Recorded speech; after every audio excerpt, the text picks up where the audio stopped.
Good day, ladies and gentlemen, and welcome to the show here on the Delta Report. Today is Tuesday, the 16th of August, 2022. Thank you for tuning in. Let's get started.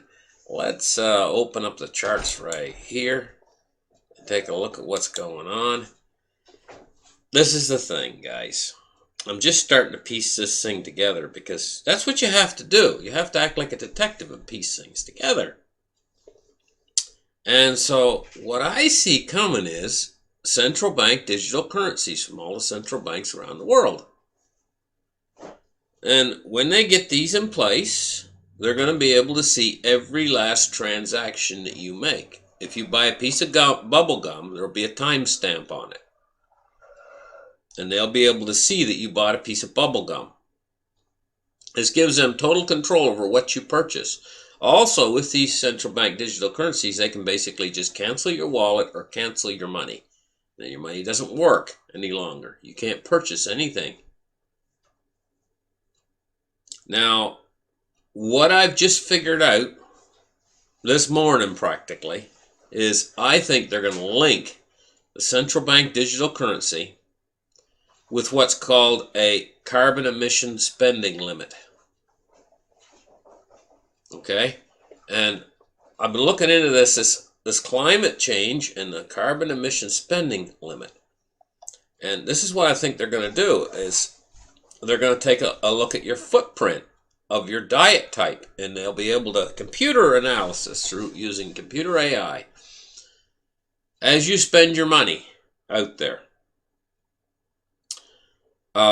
With a central bank digital currency, they'll be able to see exactly, the computer will instantly be able to analyze, like when you go to the store and you buy a piece of, because now what they do is they have these little UPC symbols or whatever on everything you purchase, like if you go to Walmart or any place like that, and you go cha-ching through the register,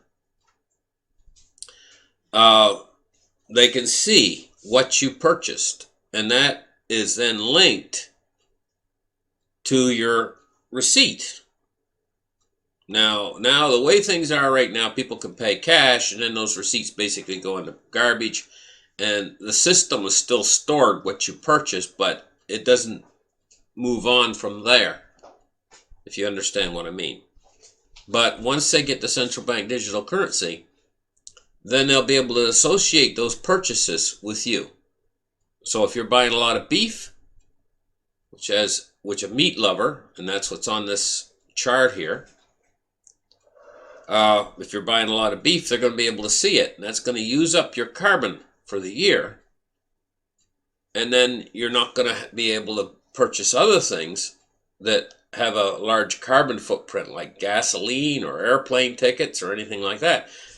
Plus, I mean, basically it's going to push a lot of people into being vegans or vegetarians, because as you can see on the chart here, in other words, they're going to have to take those options if they want to have any carbon left to be able to travel anywhere or do anything, And so we're looking at 1.5 for a vegan, and a meat lover could be as much as 3.3. So that's more than double for meat lovers, more than double what a vegan would be. So an awful lot of people are going to say, hey, I want to be able to go in a taxi cab across town. So all week long, I'm only going to eat vegetables so that I can afford on my CO2 footprint to be able to take the taxi cab across town. Whereas this is what's going to happen. So we're going to have also a disparity in society, because as you know, an awful lot of rich people are just going to buy as much carbon emissions as they need from people who don't use. So you might have a person that's a vegan, they never go anywhere, they stay in their home all the time, and they got a very low carbon footprint, and their carbon allotment, they might build up a little bit of a bank account of their carbon allotment. A rich person might buy that off of them.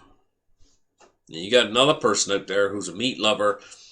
He can't travel anywhere. He can't do anything because his love of meat is pushing him over his carbon allotment. So it's going to be very selective in society. And, you know, I'm going to tell you, initially, though, before they get all this put in and stuff, there's going to be a massive food shortage in the world caused by poor growing conditions, fields that are cracking under the summer sun. This just bakes everything into the ground. I mean, you can't grow anything in that kind of weather, you know. No rain for months or whatever, or you get a flood from the sky and it just overwhelms the crops and beats them down with hail and until there's nothing left of them. And then you got the governments and stuff saying, okay, no more fertilizer. You can't use fertilizer. You got to use bio waste or whatever, or something on these, but not fertilizer. You got to use, I don't know, what they're not used to using, and they're doing it suddenly. The farmers are left scratching their head, and they're like, I'm not going to have any crop this year, or hardly any, maybe a quarter or half of what I used to have. And this is a worldwide phenomenon. It's happening everywhere. So this isn't going to be this year. This is going to be next year. And so we're looking at food shortages around the world. They're going to really, really explode in the next year or 2 years. It could possibly get so bad that we could see a massive population reduction. Because as these food shortages start to grow, food prices go up in the places where you can buy food. Okay, so what does all that mean? It means that ultimately, in the places where you can buy food, food prices will go so high that they will push people into hunger, especially the people on the lower end of the poverty line. And those people will then in turn be upset. Very upset is a very mild way of putting it. More than upset, what we're talking about is them banding together in groups and things happen, you know. It's called civil unrest. On a massive scale like we may have never seen before. And the reason why is studies have been done, and they found that that's what really pushes the people into civil unrest is hunger. And so when you get civil unrest in an area on a massive scale, you can have a decay in the structure of society. See, one thing leads to another, basically. And ultimately, I guess where I'm going with this is a reduction in the world's population. But after this reduction is over, then they plan on having these systems in place where you're going to have only so much carbon per person. You're going to just basically, except for the rich people, like I say, they can probably buy carbon, so they'll have all they want. They'll be flying around jets and doing whatever they want, just like they always have. But the poor people out there, where are you going to be left? You're going to be left struggling with your carbon allotment, and that's if you live through the famine that they've got coming, that they're exacerbating with, or making much worse with their wars. That let's face it, they have control over that. They can start it or stop the wars whenever they want. And basically,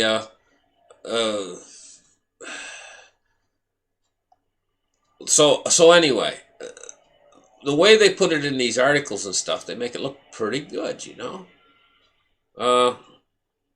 It says the concept of offsetting carbon at the point of transaction is one that's slowly being picked up by companies. A number of airlines, including Qantas and Lufthansa, offer passengers a chance to pay extra to cover their carbon emissions with a limited uptake. It says last year, ice cream manufacturer Ben Jerry's rolled out a system that in some shops allows customers to offset the carbon cost in their cone. Customers could see the amount of carbon generated from their purchase and make voluntary contributions toward carbon cutting projects. But, you know, I mean, these are voluntary things so far. But I think that the real rollout of all this is probably going to come along with the central bank digital currencies. And I think that's the destruction of what we call money, which is paper money. We've probably used it most of your life to call it cash.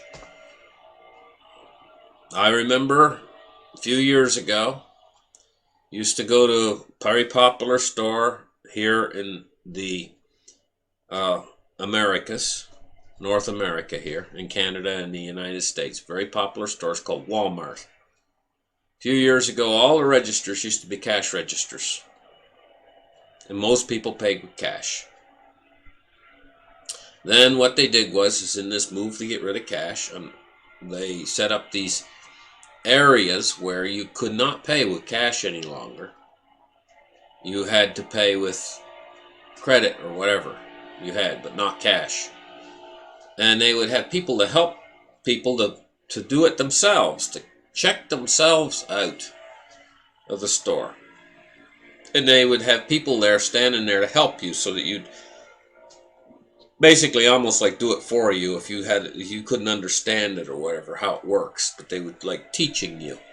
They're teaching the people how to go cashless is basically what they're doing.